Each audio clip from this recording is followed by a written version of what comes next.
যেটা বুঝাইতেছিলাম, একটা পুরুষ নিজের সব কিছু বিলীন করে সংসারটাকে ধরে রাখে। আফসোস, আল্লাহ রসুল এটাই বুঝাইতে চাইছিলেন, লাউ আমারতু আহাদান আন ইয়াসজুদা লি আহাদ, আমি যদি আল্লাহ ব্যতীত কাউকে সেজদা করার হুকুম দিতাম তাহলে আমারতু নিসা আন ইয়াসজুদনা লি আজওয়াজিহিন্না, আমি মেয়েদেরকে বলতাম স্বামীর পায়ে যেন সেজদা করে। মা বোনদের পায়ে হাত রেখা বলতেছি, যদি এরা আমার কথা শুনে, এদের জন্য যদি কোনো ব্যবস্থা থাকে, এরা স্বামীদের ইজ্জত করে না। স্বামীদের ইজ্জত করা, ইমান তো দিয়েই পাঠাইছে, ওটা ধরে রাখা, ৫ ওয়াক্ত নামাজ পড়া, রমজান আসলে রোজা রাখা, স্বামীকে ইজ্জত করা, স্বামীকে ইজ্জত করা। ইজ্জত দেখাইছেন ফাতেমা রাদিয়াল্লাহু তাআলা আনহা। ৩ দিন পর্যন্ত চুলা জ্বলে নাই, ৪র্থ দিনও আলী রাদিয়াল্লাহু তাআলা আনহু কিছু নিয়ে আসতে পারেন নাই, চেহারা মলিন নিয়ে ঘরের দিকে আসতেছিলেন। যখন কাছে চলে আসছে, পর্দা নষ্ট হবে না আওয়াজে, তো ডাক দিয়া বলতেছে, আলী চেহারা মলিন কেন? বলছে, ফাতেমা আজকেও কিছু মিলে নাই। বলছে, আলী ওয়াজাদনা শাকারনা লাম নাজি সাবারনা, পাবো তো শুকরিয়া আদায় করব, না পাবো তো সবর করব। আলী, দোনো অবস্থায় আল্লাহ আমাদের সাথে, যাদের সাথে আল্লাহ থাকে আলী তাদের চেহারা মলিন হওয়ার শোভা পায় না। স্ত্রী সান্ত্বনা দিতেছে স্বামীকে, তারপর বলতেছে, হাসো, দরজা খুলবো নাইলে খুলবো না। আলী রাদিয়াল্লাহু তাআলা হাসা দিতেছেন, দরজা খুলছেন। আলী রাদিয়াল্লাহু তাআলা বলে, ফাতেমা সাল্লাত ওয়া তাবাসসামাত, ফাতেমা মুস্কি মুস্কি হাসতেছিল আর খুশিতে নাচতেছিল। আমি যে ঘরে ফিরে আসছি, বলেন এক পুরুষ যদি বিদেশ থেকে বা কোথাও থেকে সোনার পাহাড় পাঠায় দিল, আর সে যদি না আসলো জীবনে, তাহলে এক নারী সোনার পাহাড় দিয়ে কি করবে? আর যদি কিছুই না আনলো, স্বামী যদি ঘরে সহি সালামত ফিরে আসলো, জীবিত ফিরে আসলো, তাহলে কোনটা দামি বেশি, সোনা না স্বামী? মা বাবা ঘরে বাবা ফিরে আসলো, এটা দামি, না বাবা টাকার গাড়ি পাঠায় দিল, এটা দামি? ও যুবক, তোমরা তো বোঝো না বাবার গলা ধরে ঘুমানোর মজা কি। বাবার বুকে ঘুমানো যে কি মজা, আমার সমাজ বোঝে না মনে হয় এখনো। এক সময় বুঝতো, এক সময় রাগ হয়ে গেলেন, এক সময় বুঝতো বাবার গলা ধরে ঘুমানো মজাটা কি। কি বুড়ারা কি কয়, বাবার গলা ধরে যে ঘুমানো এক বয়সে যে মজা, এটা দুনিয়ারে বোঝানো যাবে না যে কেমন মজা। বাবা যে কি মজা পায় আর সন্তান যে কি মজা পায়, এটা বোঝানো যাবে না। আসে হবে এখানে বহুত বাবা, সন্তান গলে ঘুমাইতে যায়, গলা দেরা ঘুমাইতে যায়, রাত্রে পেশাব করে পুরাটা বাসায় দিছে। বাবা সকালে উঠে একটা হাসি দিয়া বলছে, করছস কি তুই ঠান্ডার দিনে? কি মনে আছে কোনো বাবার এরকম কাহিনী? না মনে হয় কোনো বাবা এরকম এখানে নাই মনে হয়। আছে? হাত উঠে বলেন তো কোন বাবা আছেন? কি মজা না মজা না? মা বোনদেরকে বুঝাইতেছিলাম জান্নাত কত সহজ, স্বামীর ইজ্জত করা। আমি একটা চিত্র দেখাইলাম, আলী রাদিয়াল্লাহু তাআলা আনহু দোয়া দিয়েছেন, ফাতেমা শুধু তোকে দোয়া দিতেছি না, রহিমাল্লাহু ইমরাআতান, ওই মহিলার জন্য আমার দোয়া যে তোর মতো স্বামীকে ইজ্জত করবে। রাগ হয়ে যাবেন বলবো, আমাদের ঘরে যদি রব্বে কাবার কসম 2 জিনিস না থাকতো, আমাদের ঘরের মানুষদের কাছে, মানুষের ভিতরে যদি 2 জিনিস না থাকতো, তাইলে এই এলাকায় বাস করো, বুকে হাত দিয়া বলতো আমি জান্নাতে আছি। দুই জিনিস যদি না থাকতো, অভিভাবকরা বলতো আমি জান্নাতে আছি, যদি আমাদের ঘরে দুই জিনিস না থাকতো, একটা যদি আমাদের ঘরে চাহিদা না থাকতো, যে ঘরের পুরুষের কাছে ঘরের কারো কোনো চাহিদা নেই, আরেকটা হলো পুরুষ তার সামর্থ্য অনুযায়ী যা আইনা দিল এটা নিয়ে কোনো অভিযোগ না হতো। মনে হয় বুঝাইতে পারি না।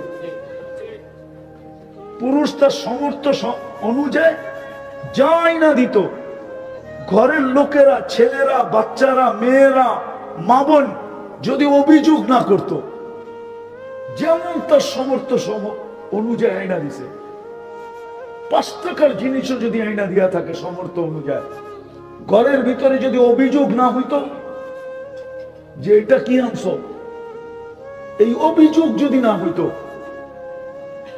আর পাওয়ার জন্য যদি চাহিদা না হইতো যে এটা লাগবো সেটা লাগবো, এই আনতে হবে সে আনতে হবে, চাহিদা যদি না হইতো, তো রব্বে কাবার কসম আমাদের ঘর জান্নাত হইতো, জান্নাত। দুনিয়ার পোশাক, এই দুনিয়ার কাপড়, আল্লাহ জান্নাতের 3 কিলোমিটার ঘেরের লেহেঙ্গা পড়াবে, লেহেঙ্গা শুধু ঘের হবে 3 কিলোমিটার, দুনিয়ার সুতা দিয়া না, আলোর সুতা দিয়া বানায় পড়াবে। ডেলি 70 বার লেহেঙ্গা চেঞ্জ করবে, 70 বার, 70 ডিজাইনের লেহেঙ্গা পড়বে ডেলি। আল্লাহ সাজাবে, এমন সাজাবে যে হুরদের থেকে 1 লক্ষ গুণ রূপ বেশি হবে। এখন চলো হুরের রূপ দেখাইতেছি। জান্নাতে চলে গেলাম, একটু একটু ঘুরে আনি, দেখি কি হয়। হুরদের রূপ আল্লাহ রাসূল বলছেন, হুরদেরকে বানাইছেন হাঁটু পর্যন্ত মুস্ক দিয়া, কোমর পর্যন্ত আম্বার দিয়া, কাঁধ পর্যন্ত জাফরান দিয়া, উপরটা বানাইছেন হোয়াইট কাফুর দিয়া। 120 ফিট লম্বা হবে, চুলটিও 120 ফিট লম্বা। জান্নাতে আমাদের মা বোনদের চুলও 120 ফিট লম্বা হবে, যতটুক লম্বা এতটুক চুল লম্বা। কেমন লাগবে চুল? এই দুনিয়ার চুল গোসল করে এসব বাঁধা রাখলে ভালো মতে না শুকাইলে গন্ধ হয়ে যায়, এরকম চুল। একটা যদি শুধু আকাশের নিচে নাড়া দেয় তো লাতা আত্মারাতি দুনিয়া কুল্লা, সারাটা দুনিয়ার সুখ। যুবক বলো, ওই ঠোঁট যদি তোমার ঠোঁটে লাগে কেমন হবে? কি ভাবতে পারো না? এটা তো পারো, স্কিন টাচের উপরে টাচ করা, এটা তো পারো, ঠিক না? না এটা পারো না? এটা করো না, রাগ হয়ে যাবে না কিন্তু, করো না।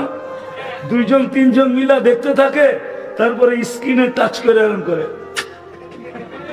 ঠিক না? ওটা তো তোমার জন্যই বানাইছে, ঠোঁটে ঠোঁট লাগবে না কেন?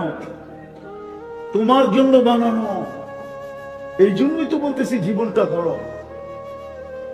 ওটা তোমার জন্য বানানো, ঠোঁটে ঠোঁট লাগবে, খালি লাগবে না, না জানি লাগায় কয় বছর পার হয়ে যায়। দেখতে দেখতেই যদি 40 বছর পার হয়ে যায়। হাদিসে আছে যে সর্বশেষ জান্নাতে যাবে হুর দেখা খালি 40 বছর দেখতে থাকবে, পরে হুর আইসা গালের মধ্যে চিমটি দিবে আর বলবে খালি দেখবি আর কাহিনী নাই, চল কামরায়। মনে হয় ফিডার খায়, কিচ্ছু বোঝে না। এই হুরেদের থেকেও মা বোনরা 1 লক্ষ গুণ বেশি রূপসী হবে, জান্নাতের রানী হবে, রানী। হায় হায় হায়, কঠিন। ঈমান ধরে রাখা, 5 ওয়াক্ত নামাজ পড়া, রমজানে রোজা রাখা, স্বামীর ইজ্জত করা, আর শরীয়ত মতে পর্দা করা, এই 5 নম্বর 5টা কঠিন। শরীয়ত মতে পর্দা করা, শরীয়ত মতে পর্দা করা, জান্নাত মিলবে, জান্নাত। এই দুনিয়ার বাড়ি, জান্নাতের সবচেয়ে ছোট বাড়ি এই দুনিয়ার 10 গুণ বড়। ওটা বাঙালি পাবে না, বাঙালি এর চেয়ে বড়টা পাবে। ওটা যে পাবে ওর নাম আছে হাদিসে, ওর নাম জুহাইনা, ও পাবে। ওর চেয়ে ছোট আর কেউ পাবে না, আমরা বড়টা পাবো ইনশাআল্লাহ। এই দুনিয়ার পচা মাটি, শীতের ভিতরে তো এই এলাকার মাটির থেকে দুর্গন্ধ বেরোয়, ঠিক না? না বেরোয় না? জান্নাতের মাটি বানাইছে আল্লাহ মুশকার জাফরান দিয়া। এই দুনিয়ার বাড়িগুলোর বিল্ডিং, জান্নাতের সবচেয়ে নিম্নমানের বিল্ডিং হলো 1 ইট সোনার 1 ইট রূপা। এই দুনিয়ার তালা, জান্নাতের 1 তালা জমিন থেকে আকাশ পর্যন্ত দূরত্ব। বলবেন দোতলা পর্যন্ত যেতে যেতে তো জিন্দগি শেষ হয়ে যাবে, এত বড় সিঁড়ি কে বাইব, ঠিক না? আল্লাহ বলে সিঁড়ি লাগানো নাই, অ্যাক্সেলেটর লাগানো আছে, লিফট লাগানো আছে। হাত দিয়া চালাইতে হবে না, বটন দিয়া চলবে না, মন দিয়া চলবে। যত তলায় যাইতে চাবে অত তলায় যে নামায় দিবে, চোখের পলকে নামায় দিবে। প্রত্যেক তলায় আলাদা আলাদা রাখা থাকবে। মনে হয় বোঝেন না? না কি বুঝছেন? কি এখন আবার আমারে কোন যে আমরা কি ফিডার খাই, বুঝবো না, ঠিক না? যদি মধ্যখানে মনে ওঠে ওই তালারটা দেখা আসি কি করে, তো ওইখানে লিফট থেমে যাবে। 100 তালা বিল্ডিং দিবে আল্লাহ, 100 তালা বিল্ডিং, যা চাবে তা মিলবে। যদি চায় ডেলি ফার্নিচার চেঞ্জ, তো আল্লাহ বলে ডেলি চেঞ্জ। কোন ফ্যাক্টরিতে হবে না, কুদরত দিয়ে আল্লাহ বানাবে। ডেলি 70 বার পুরুষ কাপড় চেঞ্জ করবে। আল্লাহ করাবে, পরাবে, খুলতেও দিবে না, পড়তেও দিবে না, এই কষ্টও দিবে না। কুদরত দিয়া পড়ায় দিবে, কুদরত দিয়া খোলায় দিবে। 70 বার। বলবেন এত কেন? কেন অনেক সময় হয় এখন পারে না দেখা করে না। অনেক সময় হয় কাপড় পরলো কিন্তু বাসটা জানি ভেঙে গেল, কিন্তু এখন করবে কি, আরেকটা তো দোয়া নাই। হ্যাঁ, ওটা পড়িয়ে হাঁটা শুরু করলো। জান্নাতে এরকম হবে না, পড়লো বাসটা জানি কেমন চেঞ্জ, রংটা জানি কেমন চেঞ্জ, ডিজাইনটা জানি কেমন চেঞ্জ। এই করতে করতে 70 বার চেঞ্জ করবে। ডেলি 1000 না লক্ষ আইটেম খাবে। জান্নাতে বাবুর্চি নাই, কুদরত দিয়া পাক হয়ে আসবে। জান্নাতে কোনো পুরান কাপড় রাখার আলমারি নাই। ডেলিটা ডেলি ওয়ান টাইম ইউজ। আজকে যেটা ইউজ করছে ওটা আর কালকে পাবে না, কালকে নতুন 70 সেট আসবে। এটা শেষ। জান্নাতে কোনো ওয়াশিং মেশিন নেই যে ধুইয়া রেখা দিবেন। আমাদের প্রত্যেকের বাড়িতে আলমারি বাড়ছে খালি পুরান কাপড় জমা করার কারণে, ঠিক না? বিয়ার শাড়িটা এটা বাদ দেই তো বাদ দেই কি করে, ঠিক না? হ্যাঁ, একবারে এখন যাওয়ার সময় হয়ে গেছে, ওনারও বিয়ার কাপড়টা এখনো আছে, ঠিক না? না নাই? কি কয়? মনে হয় নাই, ঠিক না? না, হুজুররা বুঝতেছে না আমার কথা। পুরান কাপড় জমাইতে জমাইতে আমাদের ঘরে আলমারি বাড়ছে। পুরান কাপড় যদি না জমাইতো তাহলে আমাদের ঘরে এত আলমারি হতো না। এখন আলমারি এত ঢুকছে, নিজের থাকার জায়গা নেই। আলমারি দিয়ে বাড়ি বুঝাই, জান্নাতে কোনো পুরান কাপড় রাখার আলমারি নাই, বুঝেন? কিন্তু ড্রেস ডেলি চেঞ্জ করবে। জান্নাতে কোনো ওয়াশিং মেশিন নেই, দুবি নাই। জান্নাতে পেশাব পায়খানা নাই। খাবে, টেক দিবে, খালি হয়ে যাবে। দুনিয়ার মতো দুর্গন্ধ না, যত দামি খায় তত দুর্গন্ধ।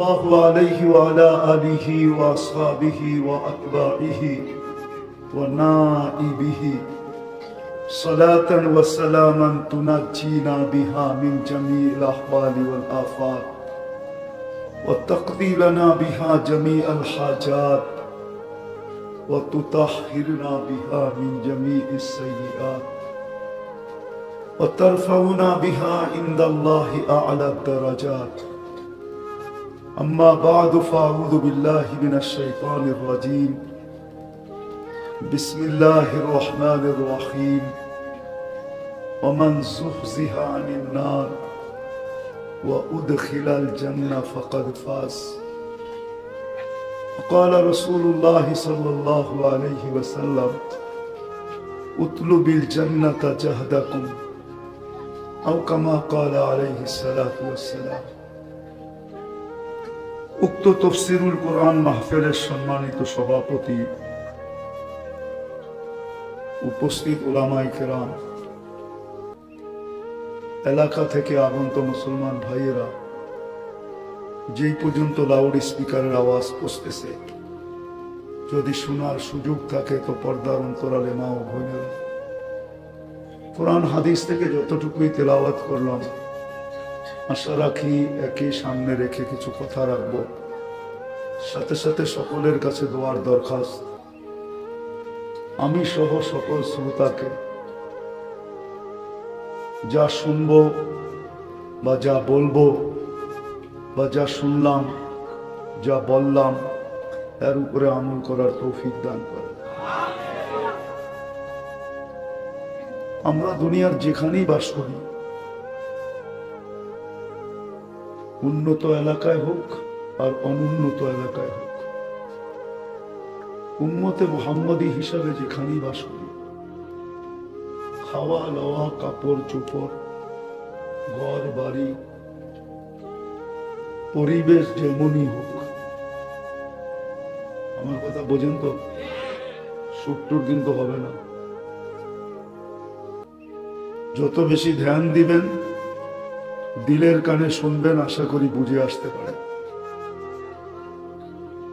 যেখানেই থাকি, আবারও বলতেছি, খাওয়া লওয়া, কাপড় চোপড়, ঘর বাড়ি,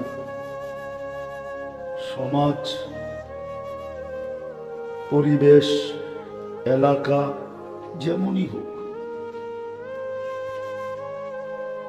উন্নত হোক আর অনুন্নত হোক, আল্লাহ কিন্তু এটা দেখবে না। যে নিজেকে উম্মতে মুহাম্মদী ভাবে, চাই যুবক হোক, চাই বৃদ্ধ হোক, চাই নারী হোক, চাই পুরুষ হোক, যে নিজেকে মুসলমান ভাবে, উম্মতে মুহাম্মদী ভাবে, সে কোথায় আছে আল্লাহ এটা দেখবে না।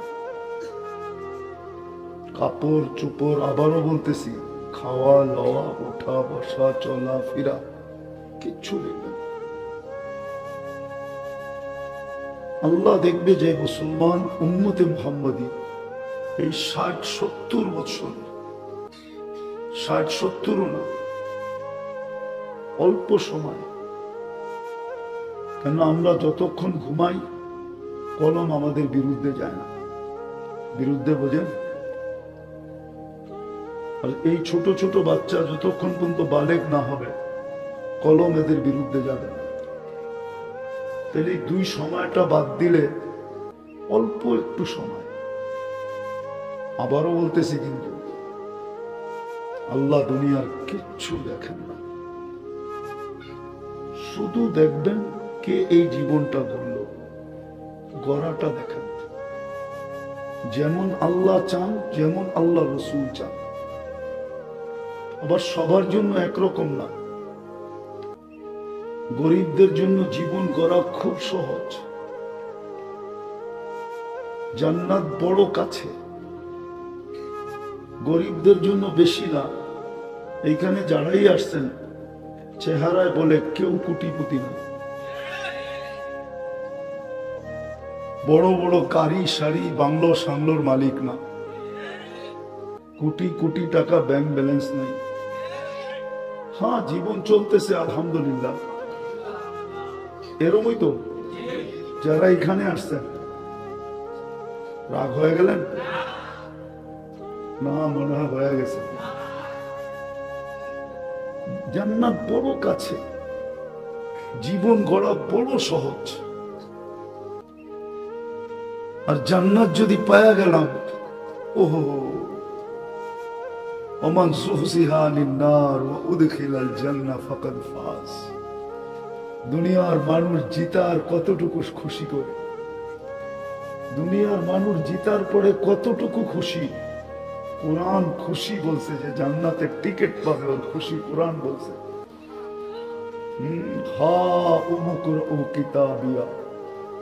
জান্নাতের টিকিট পাবে, এমন চিৎকার খুশিতে দিবে আরশ পর্যন্ত কাঁপায় ফেলবে। ফুটবল খেলায় ছক্কা মারলে আর কি চিৎকার দেয়, এর চেয়ে কোটি গুণ বড় খুশির চিৎকার দিবে। হই কয়া যে একটা চিৎকার দিবে, আরশটা কাঁপায় ফেলবে।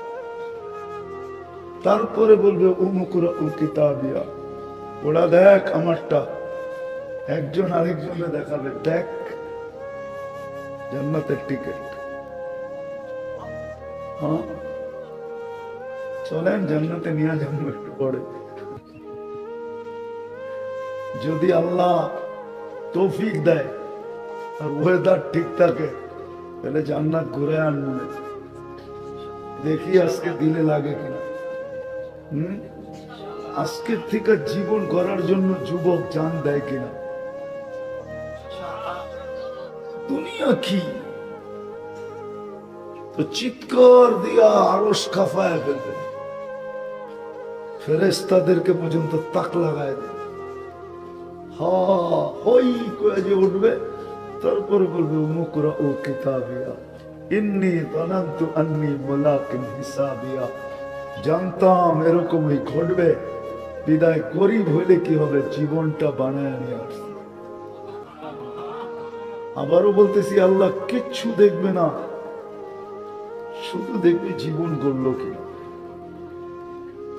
গরিবের জীবন গড়া অনেক সহজ, মা বোনদের জীবন গড়া অনেক সহজ, কোনো কঠিন না। যুবকের জীবন গড়া অনেক সহজ, আমার কাছে তো সহজ। অন্য সহজ বলুক আর না বলুক, আমি দেখাইতেছি সহজ। দেখাম কিরকম সহজ। গরিবের তো বেশি করতে হয় না। ইমান তো মাতৃকোলে দিয়েই পাঠাইলেন, মুসলমানের ঘরে পাঠাইলেন, ইমান না দিয়া পাঠান নাই, ইমান দিয়েই পাঠাইছেন। এই জন্যই তো দুনিয়ায় আসতে দেরি, কানের ভিতরে আজান আর একামত দিতে দেরি হয় না, ঠিক না?